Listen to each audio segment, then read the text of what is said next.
Bonjour à tous et bienvenue pour un nouvel épisode de Saviez-vous? J'espère que vous allez bien et que vous êtes prêts pour ce nouvel épisode et premier épisode du mois de mai 2022.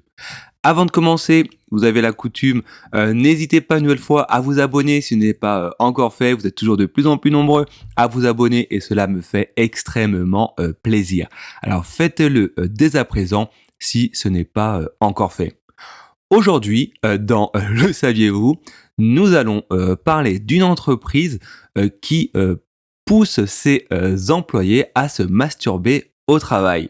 Le temps d'une petite jingle et on voit ça tout de suite après.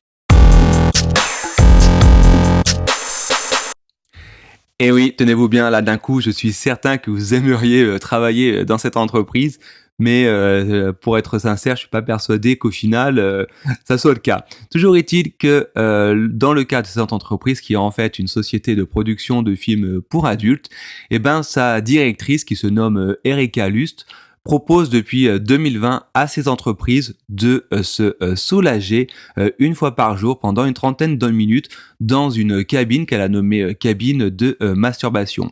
Pourquoi est-ce qu'elle a inventé cette cabine? Tout simplement parce elle trouvait que ses employés étaient de plus en plus irrités et qu'il fallait qu'ils trouvent un moment durant la journée pour se soulager et pour aller mieux. Du coup, une fois par jour, pendant 30 minutes, n'importe quel des employés, on évidemment parle d'hommes mais également de femmes, ont droit d'y aller, de s'enfermer dans cette boîte afin d'en ressortir plus léger.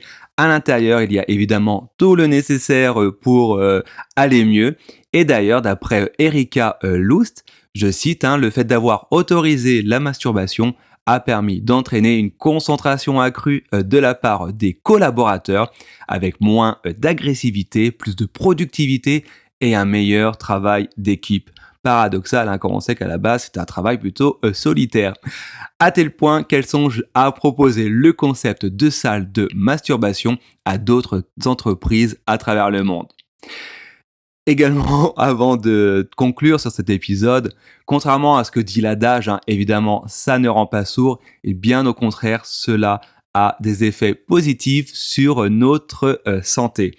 Et une nouvelle fois, je parle évidemment de plaisir solitaire, que ce soit pour les hommes, mais également pour les femmes. À ce niveau-là, nous sommes tous égaux, même si évidemment, comme à chaque fois, pour les femmes, c'est un peu plus tabou. Parce que, tenez-vous bien, d'après une étude qui a été menée en 2004, se toucher augmente les défenses naturelles. Et attendez, ce n'est pas tout. D'après une autre étude qui date celle-ci de 2013, il a été prouvé que le fait de se satisfaire de manière solitaire permet de réduire les douleurs. Et oui, incroyable mais vrai. Et pour conclure, juste pour rappel, le fait que l'on dise que cela rend sourd, c'était à la base plutôt une légende, ce n'est pas vrai. C'était un moyen de contrôle de l'Église sur la population afin d'être certain que l'Église garde un contrôle sur les croyants. Et voilà, on arrive à la fin de cet épisode. J'espère qu'il ne vous aura pas trop donné d'idées sur ce principe. En tout cas, une nouvelle fois, n'hésitez pas à vous abonner, à commenter, à liker et surtout à partager à vos proches.